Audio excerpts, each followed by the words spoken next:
Bonsoir, nous sommes le mardi 3 mai. Merci de nous retrouver pour cette nouvelle édition du 7-8, le journal. Comme chaque jour, nous revenons sur votre actualité locale avec nos invités, mais également avec les journalistes de la rédaction. Tout de suite, on commence avec les titres de cette édition. Philippe Chevrier, secrétaire départemental Front National des Yvelines, a été évincé ce lundi par son parti. Une décision prise suite à la présence de l'élu au rassemblement du 1er mai, organisé par Jean-Marie Le Pen. Ce matin, François Fillon, ancien Premier ministre, a lancé son comité de soutien dans le département. L'homme politique candidat à la primaire de droite fait partie des 12 candidats déclarés pour cette élection. Et enfin, 8e édition de la Semaine de la mémoire de l'esclavage à Saint-Quentin en Yvelines. Du 4 au 10 mai, conférences, spectacles, débats organisés sur toute l'agglomération. Le thème de cette année, l'héritage musical de l'esclavage. Pour nous en parler ce soir, notre invitée Marilyn Luzieux, porte-parole du collectif Semaine de la mémoire de l'esclavage. Et l'élu Front National Philippe Chevrier a été hier démis de ses fonctions de secrétaire départemental. Le bureau politique du Front National a pris cette décision suite à la présence de l'élu au rassemblement organisé le 1er mai par Jean-Marie Le Pen. Philippe Chevrier conserve sa place au parti, mais compte réagir sur cette éviction face à la presse avant la fin de la semaine. Les précisions de William L. Cette fonction, il l'occupait depuis 8 ans. L'élu Front National Philippe Chevrier, conseiller municipal à Rambouillet et conseiller régional d'Île-de-France, a été démis hier de son poste de secrétaire départemental du parti. C'est en raison de sa participation à la manifestation organisée par Jean-Marie Le Pen le 1er mai. Il n'est pas possible d'avoir des fonctions soit de direction, soit d'encadrement au Front National en participant à un rassemblement qui était hostile au Front National. Une proximité avec Jean-Marie Le Pen dont l'élu ne s'est jamais caché depuis son adhésion au parti. Je rencontre, comme vous l'avez dit, fortuitement Jean-Marie Le Pen. Évidemment, j'avais beaucoup de réticence et je lui ai posé des questions franches sur l'antisémitisme, sur la xénophobie, sur un tas de choses, sur et alors, la ses démocratie, réponses etc. Et ses réponses Il a été absolument très clair et convaincant. Donc du coup, et en même temps, bon, il répondait à mon souci concernant l'euro et l'ouverture des frontières. Donc voilà, j'ai adhéré tout à fait normalement. Et puis progressivement, j'ai été responsable de circonscription du côté de Rambouillet. Et puis après départemental, et voilà. Philippe Chevrier n'a pour le moment pas encore donné de réponse officielle à la presse concernant son éviction, mais compte communiquer dans les 48 heures. Quand on est impliqué dans un mouvement politique, les partis politiques sont des rouages essentiels de la démocratie française. C'est quelque chose de très important. Il faut observer la discipline de ce parti et les considérations personnelles, d'amitié, éventuelles de fidélité, ne peuvent passer qu'après. Marie-Christine Arnautu, vice-présidente du Front National, et Bruno Gollnisch étaient aussi présents à la manifestation du 1er mai et ont été priés de quitter leurs fonctions. Et nous restons dans la politique. Candidat à la primaire de la droite et du centre, Bruno Le Maire était à Versailles hier soir. Un déplacement dans le quartier de Satory, sur le site VDCOM où se prépare le véhicule du futur avant de tenir un nouveau meeting de campagne. L'ancien ministre de l'Agriculture s'est exprimé devant près de 500 personnes sur ses propositions et ses dernières déclarations, notamment concernant le contrôle des comptes bancaires des locataires du RSA. La soirée aura été marquée également par une altercation avec des opposants au mariage pour tous, comme vous le voyez à l'image. Bruno Le Maire a rappelé qu'il ne reviendrait pas sur la loi.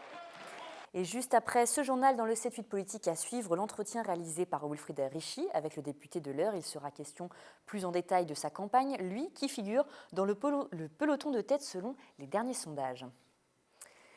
Et les candidats sont aujourd'hui au nombre de 12 à se présenter à la primaire de droite. Selon un récent sondage, près de 23% des Français seraient prêts à aller voter pour cette primaire qui aura lieu, je le rappelle, le 20 et le 27 novembre prochain. François Fillon fait partie des candidats déclarés.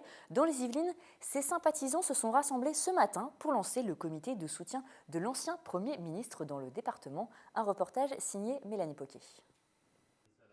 Députés, maires, conseillers départementaux ou régionaux ou encore chefs d'entreprise, ils forment le comité de soutien de François Fillon, ancien Premier ministre et candidat à la primaire de la droite et du centre.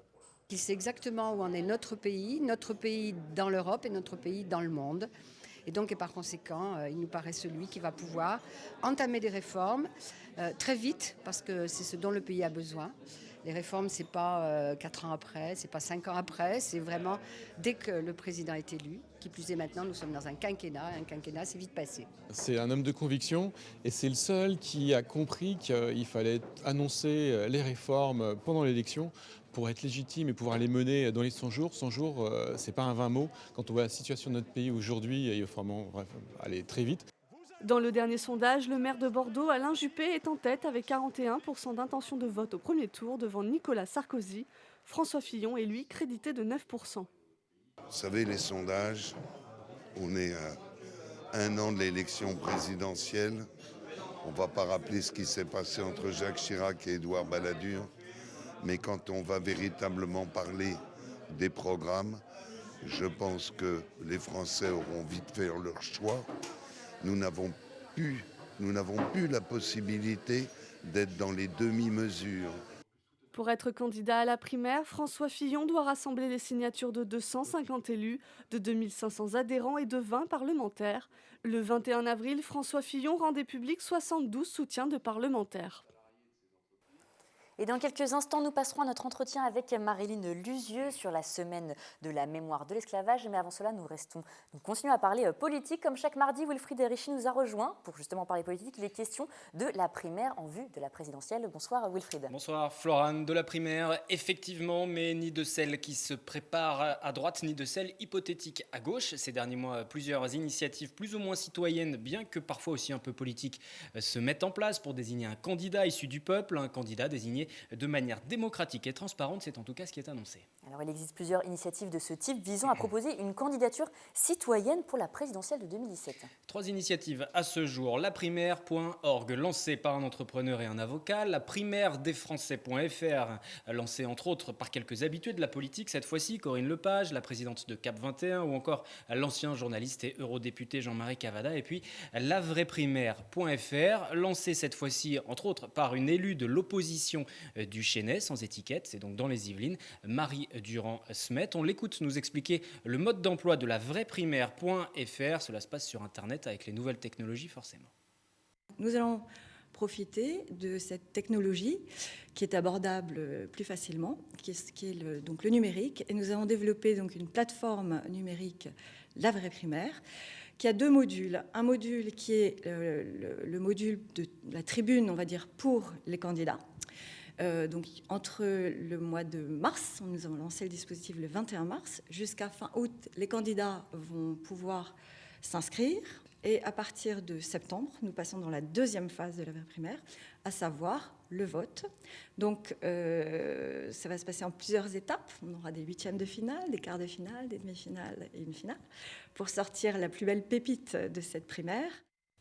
Alors, selon l'Institut IFOP, 2 Français sur 3 souhaitent une primaire organisée en dehors des partis politiques. Mais concrètement, est-ce que cela peut fonctionner ? Alors, si l'on regarde uniquement l'exemple de la vraie primaire qui nous intéresse ce soir, il n'y a aujourd'hui que 2 candidats, un conseiller scientifique de l'ambassade de France et un entrepreneur. C'est assez peu, mais l'objectif n'est pas non plus de multiplier les noms. D'ailleurs, pour pouvoir s'inscrire, il faut s'acquitter de 500 € pour les organisateurs. C'est le moyen de s'assurer du sérieux des postulants, mais aussi de payer les frais pour la gestion, l'administration du site internet. Au quotidien, il ne s'agit pas d'engranger de l'argent pour ensuite, par exemple, aider le candidat à mener campagne. Le dispositif est uniquement une rampe de lancement. Le candidat désigné devra ensuite se débrouiller tout seul. Sur cette plateforme, il aura besoin de récolter des likes, comme on dit. Donc, pour être qualifié pour la phase de vote, il devra avoir au moins 1000 likes. Et je pense que ça ira au-delà. Donc, à lui, fort des gens qu'il aura pu rassembler autour de lui et de sa candidature, de constituer son équipe. Voilà. Alors après, je pense qu'on le supporte. Enfin, voilà. On sera derrière lui, on l'encouragera, mais individuellement, pas par le biais de la vraie primaire.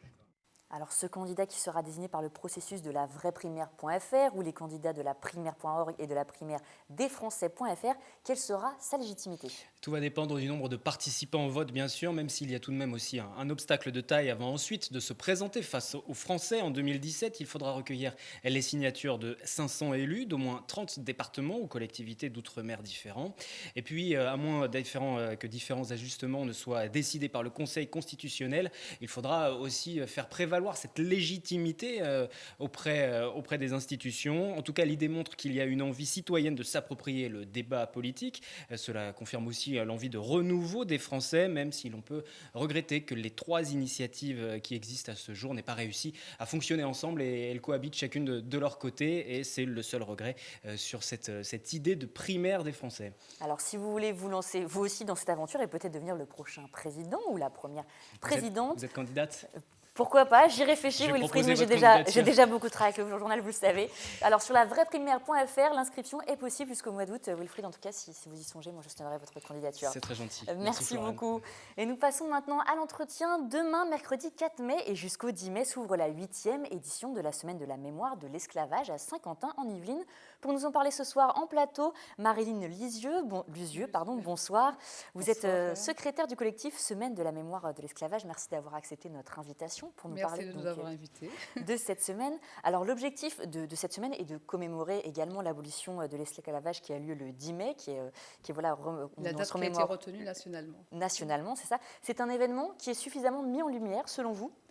Alors, nous tâchons, en tout cas, par les différentes manifestations que nous présentons, d'attaquer sous des angles divers. Pas seulement sur l'angle historique et peut-être trop, scolaire, mais les différents aspects, loisirs, sportifs, donc toucher tous les publics, de manière à ce que progressivement, ils s'intéressent aux autres propositions, comme les conférences qui sont organisées conjointement et les expositions. Donc, c'est la 8e édition. Oui. Chaque année, vous organisez justement cet événement. Mais est-ce que dans toute la France, il y a assez de résonance par rapport à ça, selon vous? Alors, dans la mesure où ce n'est pas un jour férié, c'est vrai que ça ne facilite pas la prise par les associations, la prise en main de cette date. Alors, il existe des associations qui font... par exemple, il y a un collectif qui s'appelle Collectif PACA, dans le sud de la France, qui s'est bien emparé et qui fonctionne tout au long de l'année, qui met en lumière un certain nombre de manifestations. Et nous, c'est vrai que nous partons un peu sur ce modèle-là, même si à l'origine on ne le connaissait pas, mais nous sommes partis un peu sur ce même modèle-là, se dire que plutôt que de commémorer sur une journée, peut-être en proposant sur l'ensemble d'une semaine des manifestations diverses, tout public, de tous âges, ça permettra effectivement une appropriation progressive par l'ensemble de la population. Alors le but est forcément de sensibiliser les habitants de Saint-Quentin en Yvelines à ce pan de l'histoire française qui est très important. Le thème de cette année est centré sur l'héritage musical de l'esclavage, le rythme, le chant, les danses. Pourquoi avoir choisi ce thème? Alors chaque année, nous choisissons un fil rouge, parce que bien entendu, le thème de l'esclavage, ce n'est, je vais pas dire, ça peut créer quelques réticences de part et d'autre, que ce soit les Antillais ou dits descendants d'esclaves, parce que dans leur génération ou dans leur histoire, en l'histoire de leur île, l'esclavage s'est inscrit comme un événement majeur. Que ce soit aussi côté métropolitain où effectivement, il n'y a pas forcément envie de s'attarder sur cet événement. Notre propos n'est pas de chercher ni des responsables, ni de générer des culpabilités, mais plutôt de se dire que voilà, c'est un moment de l'histoire, il est ce qu'il est, et il faut faire progresser de part et d'autre les regards. Donc l'objectif, c'est un petit peu de parler peut-être de l'esclavage, mais de l'aborder d'une autre façon, différemment? Sous tous ces aspects. Parce que c'est vrai qu'on ignore parce que c'est peut-être pas suffisamment mis en valeur, que certaines rythmiques, elles sont spécifiques et elles ont traversé, elles ont été appropriées par les Africains qui ont été déportés, et ils se sont appropriés à la fois le métissage déjà africain qui existait, puisque les déportés n'étaient pas nécessairement de la même et n'étaient absolument pas de la même tribu et n'avaient pas les mêmes rituels, ni la même musique, ni la même langue, etc. Et arrivés sous des îles différentes aussi, ils se sont appropriés aussi la musique des colons.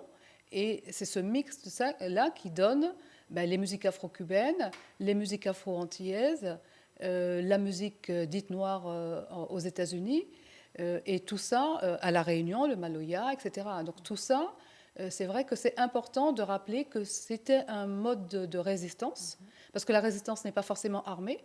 Ouais, c'est vraiment un mode de résistance, c'est là-dessus. C'est un mode de résistance, et ce mode de résistance-là, il a permis à ces personnes de créer de la résilience, parce que c'est quand même quelque chose d'assez terrible d'être mis en esclavage. Et donc la musique a permis de la résilience, et c'est une forme de résistance parce que ça a permis de créer une nouvelle musique.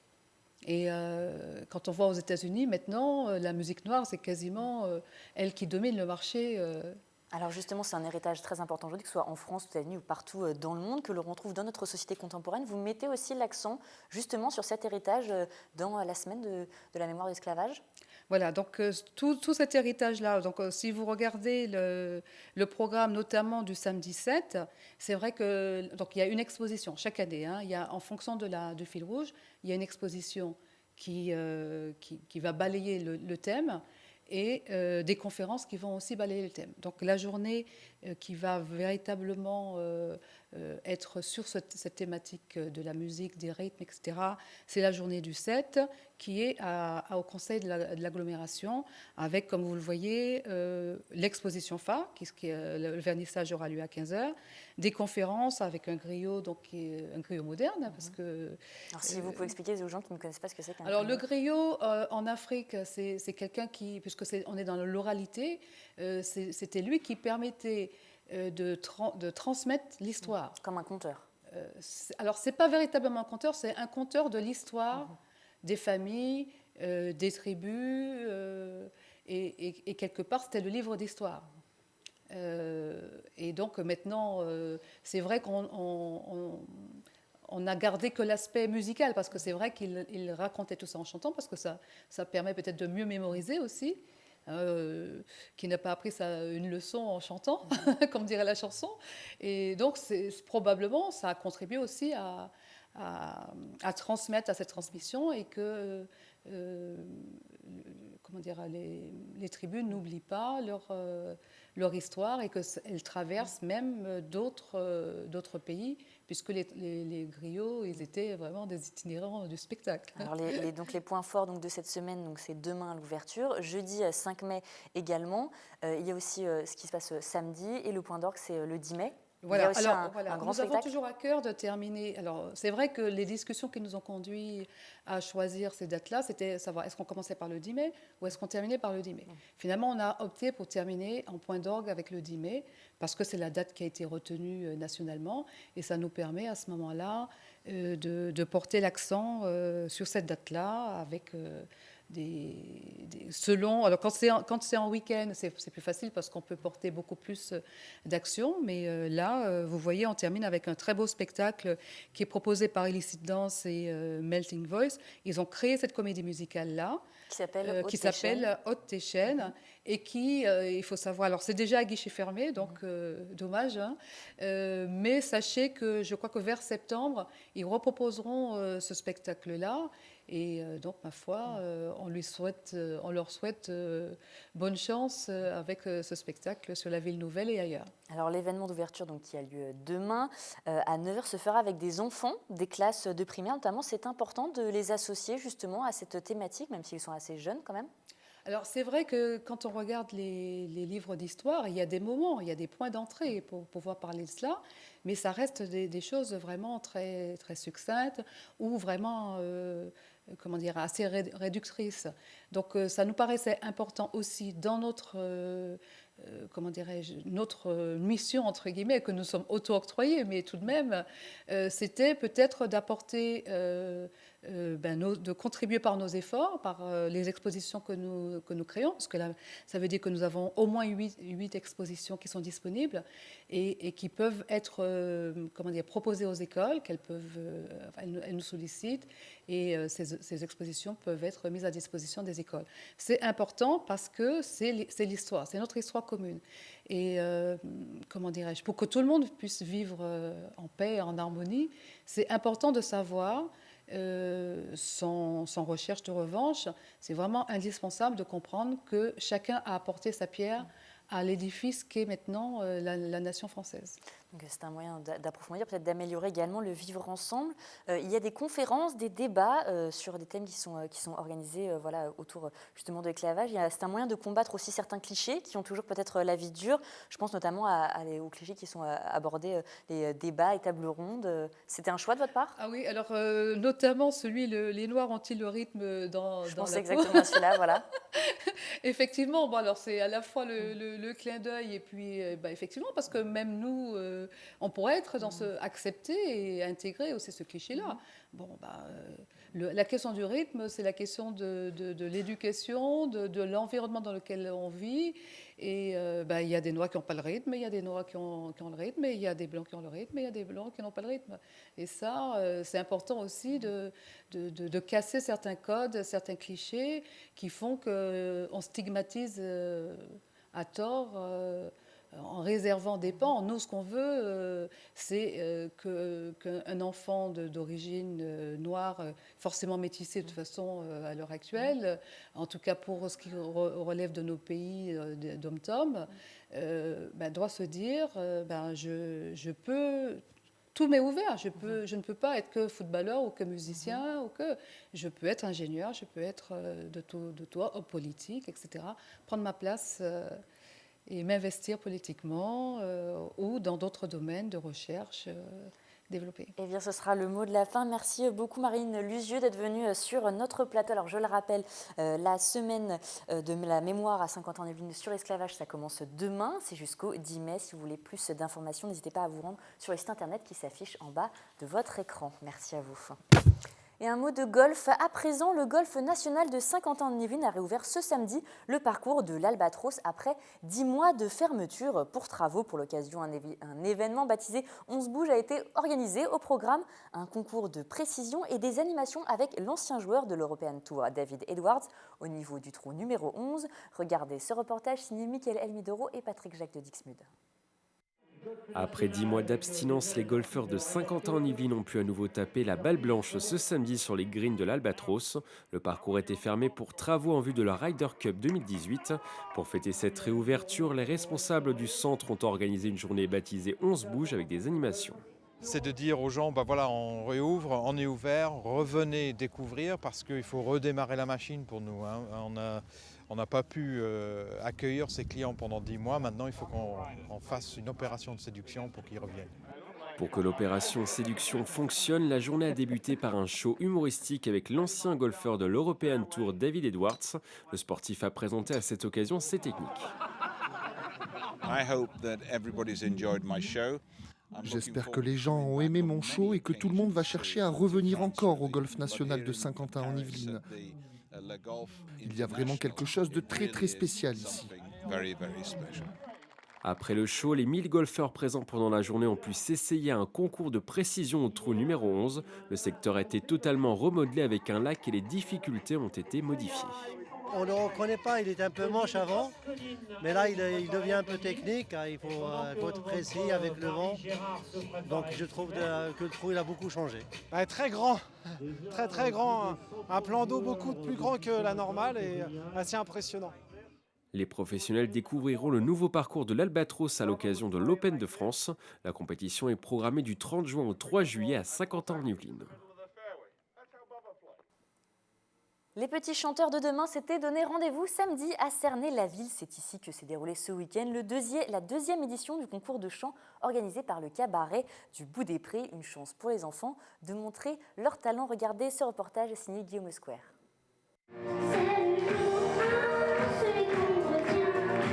C'est un jour que ces jeunes talents ne sont pas prêts d'oublier. 18 enfants ont participé à la deuxième édition du concours de chant du cabaret du Bout des Prés à Cernay-la-Ville. Samedi dernier, ils ont chanté devant un jury composé de professionnels de la télévision. On va essayer d'apprécier au mieux la performance de chacun des enfants. Les enfants sont divisés en 3 catégories d'âge, parce que forcément on ne peut pas comparer une performance faite par un enfant de 6 ans avec celle d'un enfant de 14 ou de 15 ans. C'est muet. Oui, qui déjà, pour certains, auraient mué. Il y a des gens qui peuvent chanter moyennement bien là, mais dont on sent qu'ils peuvent avoir quelque chose, ou dans la personnalité, ou dans effectivement le futur timbre de voix. Une bonne occasion de découvrir le monde du spectacle, le concours proposait des prix adaptés aux gagnants de chaque catégorie. Le premier prix est un enregistrement studio pour pouvoir éventuellement enregistrer la chanson qui sera faite par le gagnant. Le deuxième prix est la possibilité d'aller dans une émission de télé, vu qu'on a des parrains et maintenant une marraine qui éventuellement pourrait nous donner la possibilité d'ouvrir l'envers du décor. Donc, voilà. Et puis le troisième prix, c'est la possibilité aux petits d'aller voir un spectacle sur Paris, qui est un one-man show pour enfants. Si les jeunes participants avaient la pression de la scène, certains n'oublient pas que le concours peut leur servir de tremplin. The Voice Kids, c'est le rêve de tout le monde. Alors ça, c'est un chouette entraînement. Les enfants ont offert aux spectateurs un véritable show et certains sont déjà prêts à revenir l'année prochaine. C'était sympa? Oui. T'as envie de recommencer? Non. L'année prochaine, t'as envie de recommencer? Oui. Ok, tu prépares à autre chose. C'est la fin de cette édition. Merci de nous avoir suivis. Restez avec nous. Dans un instant, vous retrouvez Wilfried Richy pour le 7-8 politique. Quant à moi, je vous retrouve demain pour le journal. Je vous souhaite une excellente soirée.